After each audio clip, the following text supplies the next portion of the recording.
देवरानी जेठानी ने मिलकर क्या खूब उल्लू बनाया। निर्मला देवी का भरा पूरा परिवार था। पति राजनाथ, 2 बेटे करण और अर्जुन, एक बहू यानी करण की पत्नी नेहा, 2 बेटियां अम्बा और अम्बालिका, 2 दामाद, एक ननंद नंदोई, दोनों बेटियों के एक एक बच्चे कीकू और टिया। यूं तो बेटियां शादीशुदा थीं, मगर ज़्यादातर अपने बच्चों के साथ मायके में ही पड़ी रहती। निर्मला देवी की ननंद यानी कि कोमल बुआ भी इसी घर में अपने पति के साथ रहती थी। कोमल बुआ अपने कटु स्वभाव की वजह से ज़्यादा दिन ससुराल में टिक नहीं पाई। विवाह के 6 महीने पश्चात ही ससुराल वालों से लड़ झगड़ कर वो अपने पति के साथ भाई के घर आ धमकी। राजनाथ जी अपनी इकलौती बहन पर जान छिड़कते थे, अतः कुछ बोल नहीं पाए। बस तब से कोमल बुआ और महेश फूफा जी भी इसी घर के सदस्य बन गए। हालांकि उनकी कोई संतान नहीं थी, तो अपनी ममता भाई भाभी के बच्चों पर ही लुटाती थी। कोमल बुआ और घर की दोनों बेटियां सारा दिन घर में पड़ी बस बेचारी बहू नेहा पर हुक्म चलाती रहती। इनकी कुछ ना कुछ फरमाइश लगी ही रहती। नेहा कभी कभी थक कर झल्ला जाती, मगर कही भी तो किससे। शादी के बाद तुम्हें किसी चीज़ की कमी नहीं होगी कहकर नौकरी छुड़वा दी गई। पति बहनों के बारे में कुछ सुन नहीं सकता था और सास तो सब कुछ देखकर भी चुप थी।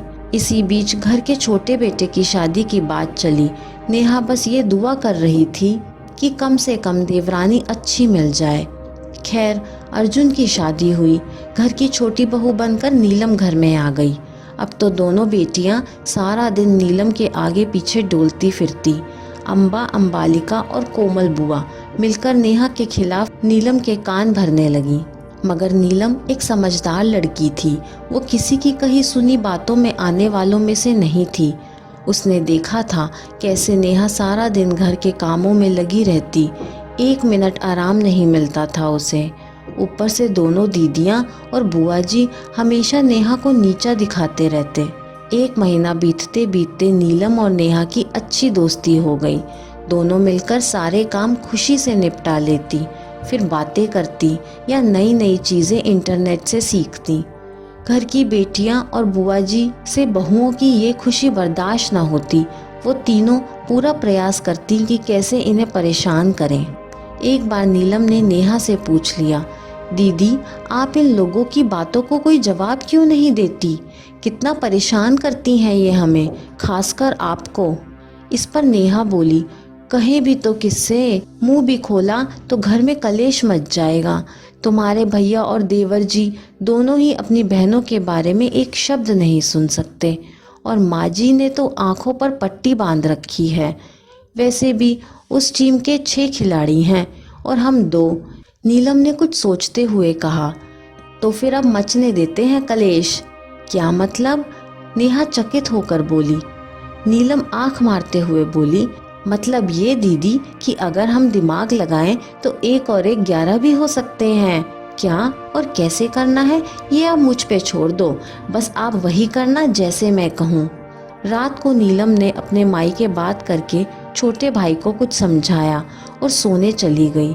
सुबह तड़के ही उठकर उसने बाथरूम में साबुन का पानी फैला दिया। सबसे पहले नहाने नेहा ही जाती थी। उसने नेहा के कान में धीरे से कुछ बताया। नेहा की तो हंसी निकल गई। बाथरूम में जाकर नेहा ने जोर से बाल्टी जमीन पर पटकी और जमीन पर बैठ गई। फिर चिल्लाई, हाय माँ मर गई, अरे कोई मदद करो, उठाओ मुझे।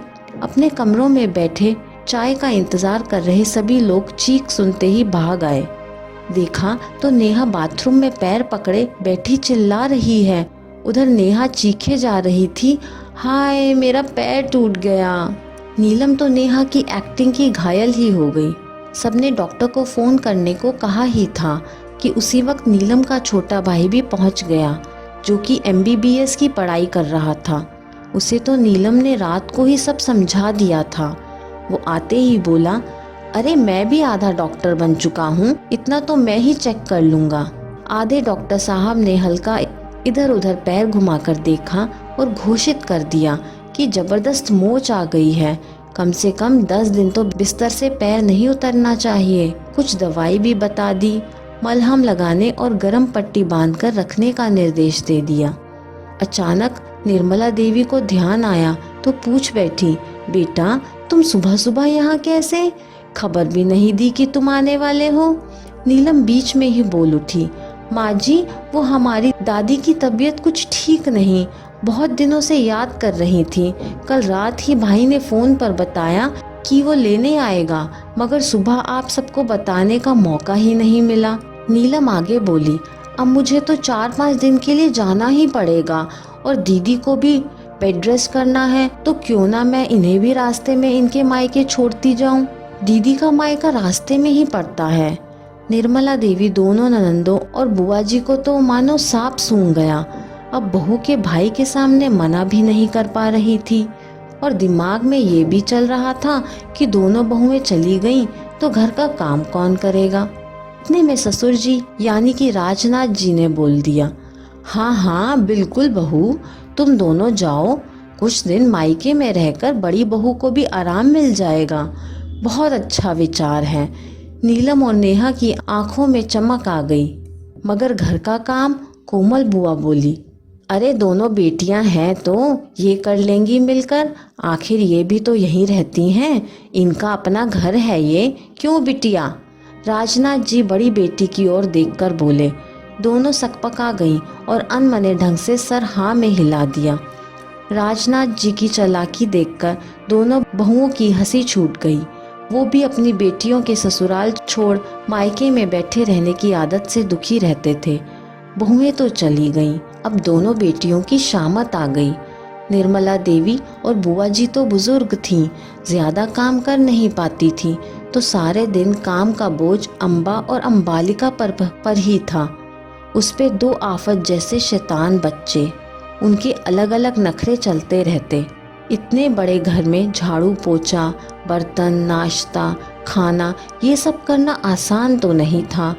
बुआ जी अपनी चहेती भतीजियों से अलग चढ़ने लगी थीं, क्योंकि बुआ जी कोई भी काम करने को कहती तो दोनों सीधा मना कर देती। 2 दिन में ही सबने हाथ खड़े कर दिए। बड़ी बेटी सुबह आकर बोली, माँ देखो ये घर हमारा नहीं है, तुम्हारी बहुएं तो मायके जाकर आराम फरमा रही हैं, हम यहाँ काम कर रहे हैं, मेरा अपना भी ससुराल है, मैं कब तक यहाँ रुकूंगी। यह सुनकर छोटी बेटी भी आ गई। हाँ माँ मैं भी बताना भूल गई, मेरी सास भी अकेली है, बुजुर्ग है, मुझे उनकी देखभाल के लिए वापस जाना होगा आज ही। निर्मला देवी और बुआ जी सब समझ गईं, मगर बोले भी क्या, परवरिश तो उन्हीं की थी। इतने में राजनाथ जी बोले, वाह बेटा, आज तक तो तुम दोनों को कभी याद नहीं आई कि तुम्हारा एक ससुराल भी है। फिर अपनी पत्नी की तरफ मुड़कर बोले, देख लिया अपनी लायक बेटियों को, 2 दिन भी घर नहीं संभाल सकी, और जो बहुएं घर की जान हैं, तुम लोगों ने मिलकर उन्हें हमेशा परेशान ही किया। इतने में दोनों बहुओं ने खिलखिलाते हुए घर में प्रवेश किया। सब हैरान हो गए। बुआ जी आश्चर्य से बोली, बड़ी तुम्हारा पैर ठीक हो गया? इस पर दोनों बहुओं ने कान पकड़ते हुए कहा, माफ कर दीजिए, हमने बस नाटक किया था ताकि आप सभी को एहसास हो सके कि हम भी इंसान हैं, हम भी थक जाते हैं।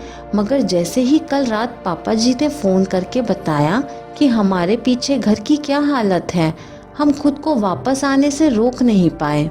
दोनों बेटियां शर्मिंदा सिर झुकाए खड़ी थी। बुआ जी और सासू माँ भी चुप थीं। राजनाथ जी बोले, अच्छा तो यह देवरानी जेठानी की मिली भगत थी। भाई तुम दोनों ने तो क्या खूब उल्लू बनाया अपनी सास, ननंदों और बुआ जी को। मुझे तो बड़ा मजा आया। इस बात पर दोनों बहुएं हंसकर बोली, हाँ पापा जी, एक और एक मिलकर 11 बन जाएं तो कुछ भी हो सकता है। ये कहानी आपको कैसी लगी मुझे कमेंट करके ज़रूर बताइए। कहानी पसंद आई हो तो लाइक, शेयर और चैनल को सब्सक्राइब करना ना भूलें। कहानी सुनने के लिए आपका बहुत बहुत धन्यवाद।